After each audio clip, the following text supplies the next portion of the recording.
today was one of those examples of you can look at something on paper,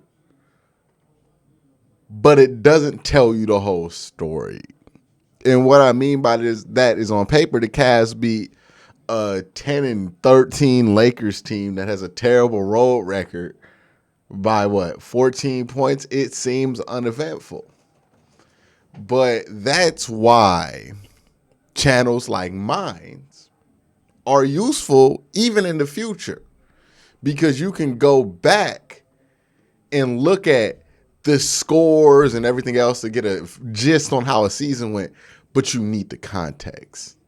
And that's what I'm here to provide, is the context during the season. You might have read the box score on Twitter, but here's the context. Here's why it's important. This is why I exist. In a sports capacity, at least. I would hope not in a human capacity. But in a sports capacity, at least, this is why I'm here. And the Cavs beat the Lakers 116 to 102 on national TV, on TNT, against LeBron James in Cleveland. And that's the context. LeBron James in Cleveland on national TV has been a recipe for embarrassment for years for this Cavaliers franchise, right? Whenever we go up against LeBron, first of all, before this season, the Cavs only beat LeBron one time. Randomly. One time. The Cavs have now beaten LeBron James 2 times this season, and as far as the regular season goes, LeBron has no more opportunities left to beat the Cleveland Cavaliers. He will go winless versus the Cleveland Cavaliers. And that's not me saying this with joy because I have some kind of held in anger or frustration with LeBron. I have nothing but the utmost respect and love for LeBron James. Like, LeBron James is still one of my favorite players. He is one of my favorite people. I have nothing but love and respect for what he did while he was in Cleveland, and hell, what he did when he was outside of Cleveland. I believe he's the greatest player I've ever seen. But when you have one of those all-time greats, they kind of become their own franchise itself, right? Michael Jordan is Michael Jordan. Michael Jordan won 6 rings, right?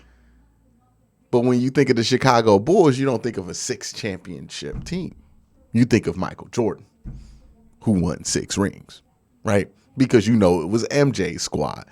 And largely you believe that MJ could have had anybody behind him and he probably was going to be balling, right? Because that's who MJ was. Same thing in football, right? Tom Brady is his own franchise. He has 7 Super Bowl rings and more appearances than any other franchise. He got more rings and appearances in the Super Bowl, from the Super Bowl, than any other team. Tom Brady's career can only be but so long, but teams have been around forever. Tom Brady got more than him. So when you have Tom Brady on your team, those 6 rings come with him, right? And then you look at the Patriots and they ain't got time no more. Ain't the same. And that's what that kind of player, it's a privilege to have that kind of player. Most fans go their whole lives without anything close.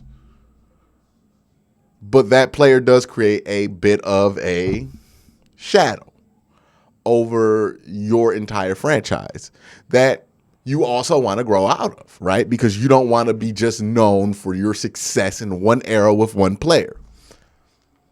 Today felt like the Cavs' first giant step, definitive step out of that shadow. Because this is the game. Like, if there's any game that's the Cavs version of playing in Pittsburgh, like for the Cleveland Browns, where I say, hey, the game in Pittsburgh is always the litmus test for if your season's going to be good or not, because if we always tend to embarrass ourselves in that game, especially when Big Ben was there. The game where LeBron comes back to Cleveland is always the litmus test for this team, right? Because LeBron always ball out. He always dominates, and he dominates in the fourth quarter. But that just didn't happen today. And why it didn't happen is because for the first time, I feel like in franchise history, right? Even on those good 80s teams, there wasn't a singular superstar. Yeah. For the first time in Cavaliers history, without LeBron James, you have a legitimate star. Somebody who's a legitimate, by himself, MVP candidate. If there was somebody in the 70s, correct me, but I don't think there was. Like an MVP, like you had good players. Mark Price, good player. But an MVP candidate like Donovan Mitchell, you ain't had that since LeBron. And it was so surreal having this game unfold as if LeBron was on our team when LeBron was on the other team, right? That's what this fourth quarter was. This thing was neck and neck. Cavs make a run, Lakers make a run. Cavs make a run, Lakers make a run. The Cavs runs will always be bigger than the Lakers runs because we're the better team, but the Lakers would continue to make these runs. And then crunch time came, about 5 minutes left in that fourth quarter, and it just went. Donovan Mitchell went nuclear in the second half of this game because he started off slow and then he just went nuclear. On the defensive end, offensively, he had 4 steals, I believe. 2 of them were in the last 6 minutes of regulation. Just completely balled. And then after balling out, making the incredible layup attempt after incredible layup attempt, shot after shot, he has the balls. The unmitigated balls to dribble the shot clock out and take a heat check step back 3 dagger. And he makes it. Crazy. Like that's some LeBron's. That's what LeBron used to do, right? When LeBron would put it away, dribble, you knew what it was. Especially if it was going up against a team like Toronto, we knew what it was. We knew that he was going to take that shot, and we knew that was going in. And for years against us, LeBron has done that, and we just had to sit there and be like, damn. But now it's the team LeBron's on that's saying, damn. That to me felt like when LeBron, like somebody said this on Twitter, when LeBron James got Cavalanched, that was what felt like not the coronation, but the inauguration, right? Like we already knew the Cavs were in a different era, but the inauguration happens months after the nomination, right? The Cavs have already been nominated to a new era, but now we were waiting for the inauguration. And on national TV versus LeBron James, this was the inauguration. This is where the Cavs got sworn in as a franchise that might achieve something without one of its greatest players. And when you look at the franchises that have had some of the all-time greats, not many are capable of digging themselves out the shadow, right? We could criticize everybody all they want, but the Chicago Bulls they have not been back to the NBA Finals since Jordan. The New England Patriots have not been back to the Super Bowl without Tom Brady, right? Those all-time greats create a shadow that's hard for anybody to build back from. And it's not their fault. That's just the price you pay for having a guy that great. But the Cavs here, let's go through some of the stats. Felt like Evan Mobley had a solid night defensively, 12 rebounds, 7 points, so not the greatest night offensively. I think Lamar Stevens struggled a bit here today. Jared Allen, he had most of his 22 points in the first half, and then he got a couple points in the second half. So he ended up with 24 on 11 of 14 shooting from the field, 11 rebounds, a really good day. Great to have Jared. They're a different team with Jared Allen. They're a different team at home in the Rocket Mortgage Fieldhouse. Cavs look like a team that would be hell if they got home court. Like if this team gets a top 2 seed, like they're going to be held with the top 3. But if they get a top 2 seed in a real opportunity to host like an Eastern Conference Finals, they could make a run here, because they are that good at home, and that's partly because they get better production from the bench. I say that, but the bench wasn't super productive today.